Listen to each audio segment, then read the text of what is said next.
चुनावी नॉमिनेशन के दौरान प्रस्तावकों की अहम भूमिका होती है। यही वो लोग होते हैं जो किसी उम्मीदवार के नाम का प्रस्ताव रखते हैं और उनकी गारंटी भी लेते हैं। अब बात गारंटी की हो और उम्मीदवार नरेंद्र मोदी हो तो उनके प्रस्तावकों पर जानकारी जुटाना तो बनता है। नमस्कार, मेरा नाम है वैभव, आप देख रहे हैं जी स्विच। प्रधानमंत्री मोदी ने आज 14 मई को वाराणसी लोकसभा सीट से लोकसभा चुनाव 2024 के लिए अपना नॉमिनेशन दाखिल किया। नॉमिनेशन पेपर जमा करने के लिए पीएम मोदी मजिस्ट्रेट ऑफिस की ओर बढ़े तो उनके साथ बीजेपी के कई दिग्गज नेता मौजूद रहे। हालांकि जब पीएम मोदी मजिस्ट्रेट ऑफिस के अंदर गए तो वहां अलग ही 4 लोगों को तवज्जो दी गई। ये 4 लोग पीएम मोदी के 4 प्रस्तावकों के तौर पर आए थे। इन 4 प्रस्तावकों में से एक थे रामलला की प्राण प्रतिष्ठा का शुभ मुहूर्त बताने वाले ज्योतिषाचार्य गणेश्वर शास्त्री द्रविड़। गणेश्वर शास्त्री जी ने राम मंदिर प्राण प्रतिष्ठा के अलावा काशी विश्वनाथ कॉरिडोर की भी उद्घाटन का शुभ मुहूर्त निकाला था। वहीं खबरों की माने तो पीएम मोदी के नामांकन पत्र दाखिल करने का भी शुभ मुहूर्त श्री गणेश्वर शास्त्री जी ने तय किया था। गणेश्वर शास्त्री ज्योतिष की दुनिया के सबसे विश्वसनीय नामों में से एक बने हुए हैं। कहा जाता है कि गणेश्वर शास्त्री से बड़ा इस देश में कोई ज्योतिषाचार्य नहीं है जो ग्रह, नक्षत्र और चौघड़ियों को जानता हो। उन्हें बड़े बड़े मुहूर्त निकालना तो आता ही है, साथ ही धर्म संकट से निकालने में, उसके तोड़ निकालने में भी उन्हें महारत हासिल है। श्री गणेश्वर शास्त्री द्रविड़ मूल रूप से दक्षिण भारत के हैं। हालांकि वो और उनका परिवार अब काफी समय से काशी में रह रहा है। वर्तमान में वो काशी के रामघाट इलाके में गंगा किनारे रहते हैं, जहां वो बच्चों को आचार्य बनने और कर्मकांड की पढ़ाई करवाते हैं। इस पूरे ब्यौरा के साथ आज जब नामांकन के दौरान उनकी मुलाकात पीएम मोदी से हुई तो पीएम मोदी भी उनसे कई सवाल करते नजर आए। राम जी का जो अवतार है वो मानवता का शिक्षण देने के लिए है। तो राम जी की प्रतिष्ठा हो गई है तो सभी मनुष्यों का उन्नयन होने वाला है। वो नरेंद्र मोदी जी के कार्यकाल में हुआ है, हम लोगों के लिए गौरव की बात है।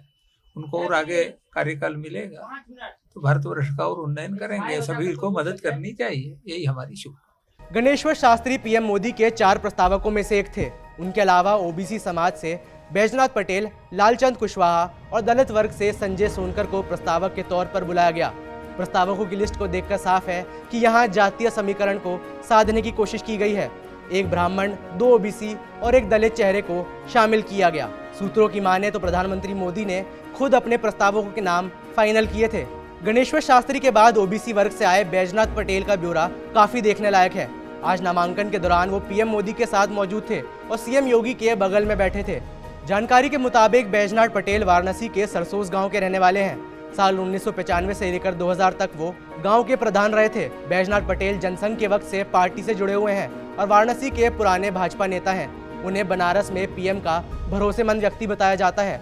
वो लंबे समय से बिना लाइमलाइट के पार्टी में काम करते आए हैं। वहीं अब उन्हें बतौर प्रस्तावक पहचान मिल चुकी है। जब आपका नाम अनाउंस हुआ तो क्या दिमाग में आया, क्योंकि आप तो जनसंघ के टाइम से जुड़े हुए हैं? हाँ, बहुत खुशी हुई कि पार्टी ने कार्यकर्ता का जो ध्यान दिया कि हम जैसे कार्यकर्ताओं को पूछा, इसका तो गर्व है ही। घमंड नहीं है, गर्व है।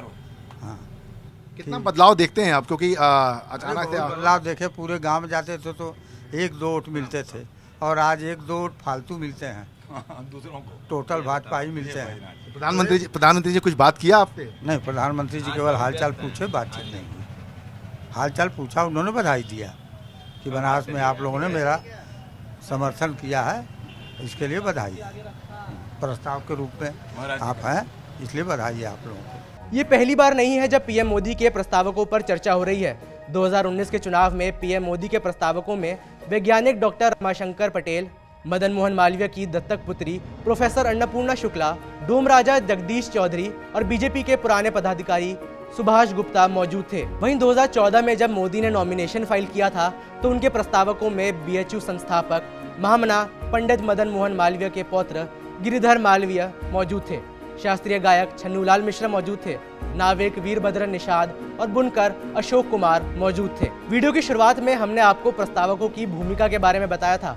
पीएम मोदी के प्रस्तावक हों या किसी और उम्मीदवार के प्रस्तावक क्यों ना हो, चुनाव आयोग ने प्रस्तावकों को लेकर कुछ तय गाइडलाइन सेट की हैं। अगर ये फॉलो नहीं की गई तो उम्मीदवार का नॉमिनेशन भी रद्द हो सकता है। चुनाव आयोग के मुताबिक प्रस्तावक वो स्थानीय लोग होते हैं जो किसी उम्मीदवार को चुनाव लड़ने के लिए अपनी ओर से प्रस्ताव करते हैं। आमतौर पर नामांकन के लिए किसी महत्वपूर्ण दल के वीआईपी कैंडिडेट के लिए मिनिमम 4 और आम उम्मीदवार के लिए 10 प्रस्तावकों की जरूरत होती है। अगर किसी भी समय प्रस्तावक मुकर जाए तो कैंडिडेट का नॉमिनेशन भी खारिज हो सकता है।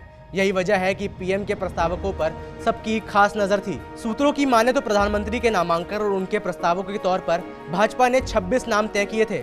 सभी नामों को प्रधानमंत्री के पास भेजा गया। अमित शाह ने बीजेपी की केंद्रीय चुनाव कमेटी की बैठक में इन सभी नामों को सामने भी रखा और इन पर चर्चा की गई और बाद में गणेश्वर शास्त्री, बैजनाथ पटेल, लालचंद कुशवाहा और संजय सोनकर, इन 4 नामों पर मुहर लगाई गई। पीएम मोदी के नॉमिनेशन के बाद अब बनारस में चुनाव की फील आने लगी है। बनारस की जनता 1 जून को वोटिंग के लिए घर से निकलेगी। 400 पार का आंकड़ा टच हो ना हो, लेकिन बीजेपी और पीएम मोदी के लिए ये एक सीट बेहद जरूरी होगी।